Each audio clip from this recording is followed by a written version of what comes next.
You know those moments where your whole life falls apart because of something totally random? Like the universe just decides to wreck everything you've built? Yeah, that's what happened to me. I'm Mackenzie, I'm 32, and I lost everything because my kid fell off a stupid playground set. I remember exactly where I was when it all blew up, sitting at my desk at the insurance office, scrolling through TikTok between calls. When Mark's name popped up on my phone, I almost ignored it because I was in the middle of this hilarious video. But something made me pick up. The second I heard his voice, I knew something was wrong. He had this weird shake in it, trying to sound casual, but totally failing. "Hey Mac, quick question, what's Tyler's blood type again?" My stomach dropped, literally felt like it hit the floor.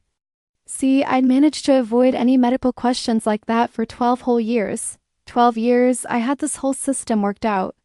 I handled all the doctor visits, kept all the paperwork, managed every single medical thing for our 3 kids. Mark was always too busy with his contractor business to deal with it anyway, so it worked perfectly. Until that stupid Thursday in April. Why? What's going on? I tried to sound normal, but my voice came out all high and weird. Some part of me already knew it was over. Oh, he fell at school. Nothing major, just needed a few stitches. They did some routine blood work and he paused, and I swear I could hear him putting it all together in his head. The nurse said something interesting about his blood type being impossible given mine.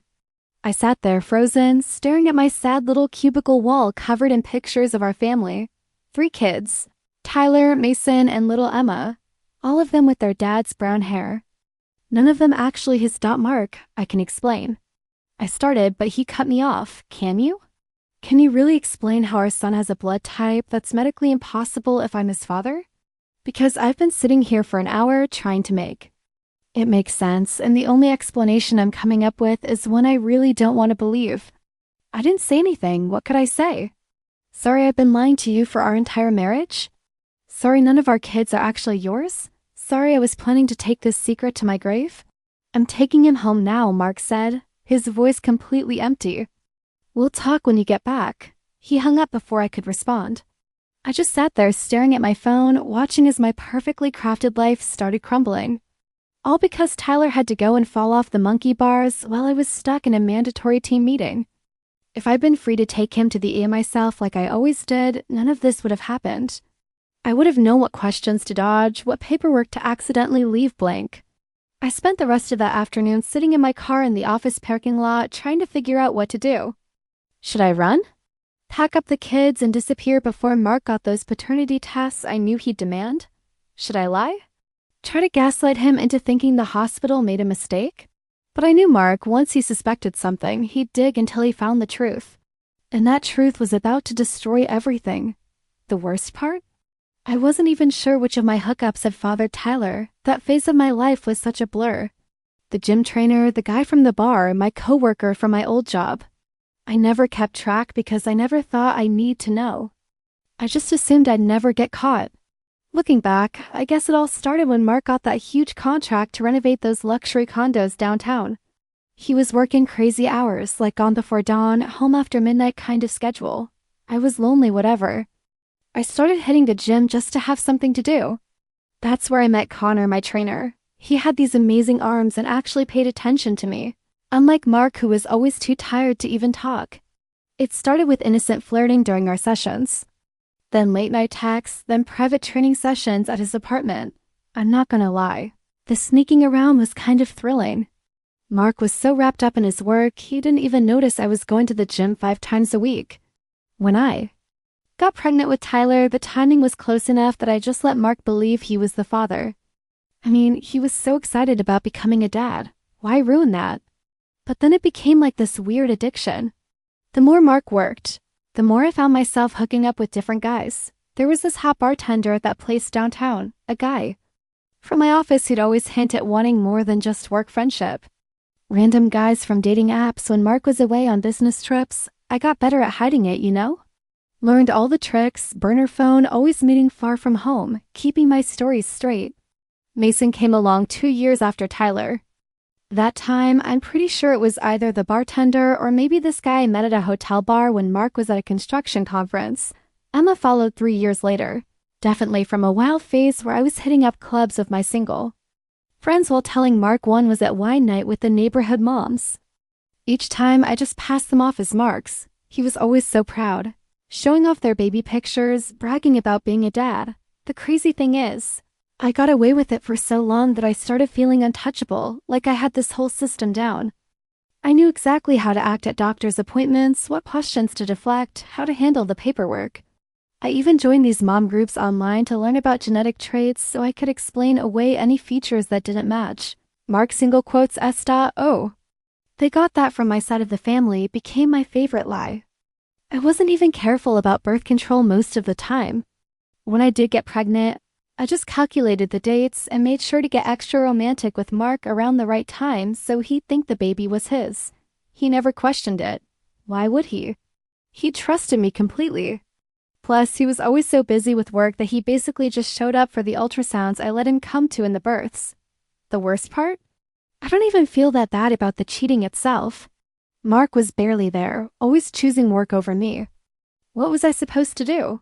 Sit at home alone every night? The only thing I regret is not being more careful about the pregnancy stuff. I should have stuck to guys who looked more like Mark at least, or kept better track of who I was sleeping with but I honestly never thought I'd need to know. In my head, this was just going to be my little secret forever. After that call from the hospital, Mark went totally quiet, like scary quiet. He came home from the ER with Tyler, acted completely normal through dinner, helped with homework, did the whole bedtime routine. But he wouldn't look at me. Not really, I kept waiting for him to explode, to scream, to do something, but nothing. Just silence. A week went by like that. He'd leave early, come home late, barely speak. I started noticing little things missing. Important papers from his office, the kids' baby albums, old medical records I thought I'd hidden well. Then one morning, after he dropped the kids at school, he finally confronted me. Just walked into the kitchen while I was scrolling through Instagram and placed 3 pieces of paper on the counter. You know what these are? His voice was so calm it made my skin crawl. I knew exactly what they were. DNA test results. 1 for each kid. I got lucky, you know that?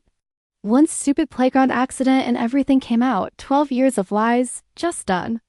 Because of a random blood test, I tried to speak, but he cut me off. The funny thing is, I keep thinking about all the signs I missed. How you always handled every doctor's appointment. How you get weird about medical forms. How you never let me come to half the prenatal checks because you said it was just routine stuff. God, I was so stupid. Mark, please, I started, but what could I say? Sorry I made you raise 3 kids that weren't yours. Sorry I let you fall in love with them, build your whole life around them, just to find out like this? He just laughed this hollow laugh. You know what kills me? I got to thinking about all the times you complained about me working too much. But I was working to give our family everything, private schools, nice house, family vacations. Turns out they weren't even my family. They are your family, I tried arguing. You raised them. You love them. Stop. His voice got this edge I'd never heard before. Just stop. You don't get to do that. You don't get to try to make this okay. He picked up the test results and folded them carefully, like they were something precious. I got lucky, he said again, quieter this time. Lucky I found out before another decade passed. Lucky I found out before they were grown. Lucky I found out at all. I watched him walk upstairs to our bedroom. I heard drawers opening, closet doors sliding. When he came back down, he had a small suitcase. Just one, like he was going on a quick business trip. The lawyers will contact you, he said, heading for the door. Don't try to call me, don't try to explain. There's nothing left to say. I followed him out to the driveway, still in my pajamas, not caring what the neighbors might think. He got into his car and that's when I saw it. He broke. Just completely broke down, forehead against the steering wheel, shoulders shaking. But he didn't make a sound, not one sound. After a minute, he straightened up, wiped his face, and drove away without looking back. The next few weeks were like watching a bomb go off in slow motion. First, it was just whispers. I'd catch other moms at school pickup staring. Then quickly looking away. My phone started blowing up with concerned texts from people I hadn't talked to in months. The neighborhood Facebook group got weirdly quiet whenever I posted anything. Then, Mark's sister Ashley dropped the nuclear bomb. She posted this long, detailed Facebook rant about how I destroyed her brother's life and traumatized 3 innocent children. She included pictures of the DNA test results. By that afternoon, my social media was a war zone. People I thought were my friends were sharing the post, adding their own little comments about how they always knew something was off about me. My own parents sided with Mark. Can you believe that?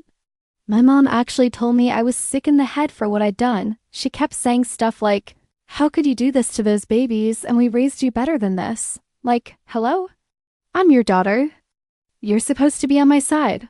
The kids started asking questions I couldn't answer. Tyler, being the oldest at 12, figured out something was wrong first. He found the DNA results in Mark's home office. Guess Mark left them there on purpose. The school counselor called me in because Tyler had gotten into a fight with some kid who said Mark wasn't his real dad. Mason, my middle one, just got super quiet and stopped eating dinner. And Emma, my baby, she just kept asking when Daddy was coming home from his business trip. Then the financial stuff hit. Mark canceled all the credit cards. His lawyer sent this scary letter about how he was only legally required to support his biological children, which meant none of mine. The private school called about unpaid tuition. The country club suspended our membership. Even my job got weird. Apparently, sleeping with your coworkers and lying about your kids, paternity makes people uncomfortable in the workplace. I got pushed out with some BS about company restructuring. My sister-in-law, well, ex-sister-in-law, I guess, kept posting these super passive-aggressive updates about Mark. How he was healing. How he was finding himself again. How he was learning to trust again. She made sure to tag all our mutual friends. All our neighbors, basically anyone who might still be talking to me. She even posted about him starting therapy, like he was some kind of victim. I mean, yeah, okay, I lied about some pretty big stuff, but he's the one who abandoned 3 kids who love him. The worst was when Tyler's actual father somehow found out. Turned out he still lived in town and recognized himself in the Facebook drama. He had the nerve to message me saying he wanted nothing to do with any of it and to never contact him. Like I was going to? Please, he wasn't exactly father material back then, and he definitely isn't now. I tried calling Mark a few times, but his number was blocked. I even drove by his worksite once, but his crew said he'd moved to a different state, just packed up and disappeared. The only contact I had was through his lawyer, this cold woman, in designer suits who looked at me like I was something stuck to her shoe. Then came the DNA drama. Mark's lawyer demanded testing to find the actual father, something about their right to know and potential child support. Like, are you kidding me? I had to sit down and actually try to remember every guy from that period of my life. Do you know how humiliating that is? Making a list of your hookups from over a decade ago. The test results started coming back, and it was like watching dominoes fall. Turns out Tyler's dad was this married real estate agent I'd hooked up with at a property showing. His wife found out through the court papers and went absolutely nuclear on social media. Posted this whole thing about home-wrecking women and karma. Mason's biological father turned out to be my old gym trainer, Connor, who now owns some fancy CrossFit box in the next town over. He was engaged and his fiancée canceled their wedding when she found out. And Emma? That was the real mess. Some guy I met at a bar during girls' night. I didn't even remember his last name until the DNA registry matched us. The school meetings were the worst. Tyler got into another fight when some kids shared screenshots of all the Facebook drama. The principal suggested family counseling. Like, that would fix everything. Mason's teacher sent home all these pamphlets about children in crisis. Emma's kindergarten teacher kept giving me these sad looks during pickup, like I was some kind of tragedy case. My inbox was flooded with messages from random people, some claiming to be the kids' real fathers. Others just wanting to tell me what a horrible person I was. My old gym had to block comments on their Instagram because people kept bringing up the Connor situation.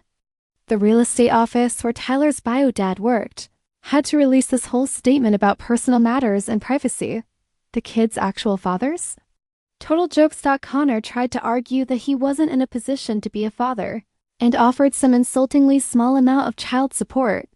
The real estate agent threatened to sue me for destroying his reputation. Like, hello. It takes 2 to tango, buddy, and Emma's dad just straight up denied everything until the second DNA test came back positive. Then he ghosted his lawyer. My own sister, who I thought would at least try to understand, posted this long thing about praying for the children, and how some wounds never healed. She even started some kind of support group for Mark, like he was the only one suffering here.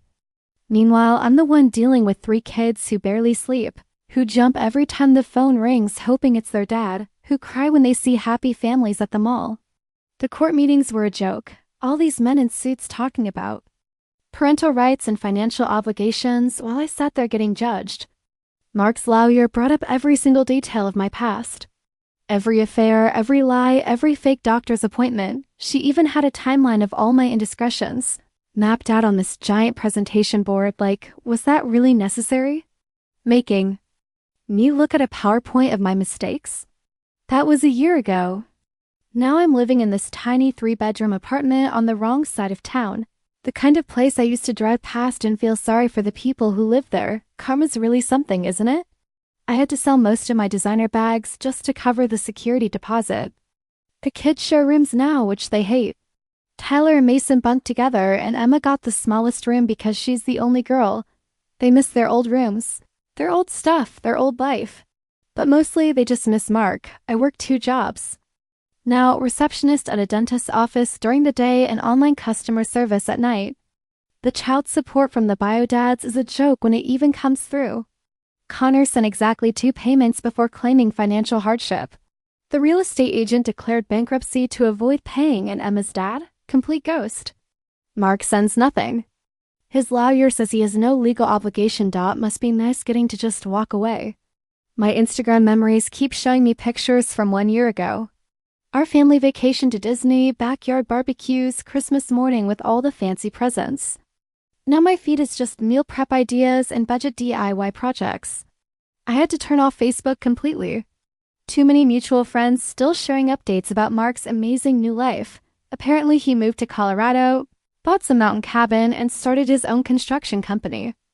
Living his best life while I'm here dealing with the aftermath. The kids still ask about him. Emma draws these heartbreaking pictures of our old family for art class. Mason refuses to play baseball anymore because Mark was his coach. Tyler, he's the worst. Told me last week he wants to change his last name to Mark's when he turns 18. Like, I'm not even his real parent anymore. I ran into Ashley, Mark's sister, at Target last month. She was buying stuff for Mark's nephew's birthday party. A party my kids weren't invited to, even though they grew up thinking that boy was their cousin. She looked right through me like I was a ghost. Later that day, she posted about choosing your family and protecting your peace. Real subtle. The funny thing is, if Tyler hadn't fallen that day, if Mark hadn't been the one to take him to the ER, if that nurse hadn't mentioned the blood type thing, we'd still be living our perfect life. The kids would have their dad, I'd have my house, everything would be fine. One stupid accident ruined everything I'd built. People keep telling me I should feel guilty, that I should regret what I did. But honestly, I only regret getting caught. Yeah, I lied. Yeah, I cheated. But I gave Mark 12 years of being a dad. 12 years he loved more than anything. He got to experience all the first steps, first words, school plays, little league games. He got to be the hero, the perfect father, the man who had it all. And yeah, it was built on lies, but they were lies that made everyone happy. Now I'm stuck here watching my kids grow up in a cramped apartment, eating store-brand cereal instead of the organic stuff they used to have, wearing hand-me-downs instead of Nikes. All because the universe decided to expose my secret in the most random way possible. They say the truth sets you free, but whoever said that never had to deal with the reality of what happens when all your carefully constructed lies come crashing down.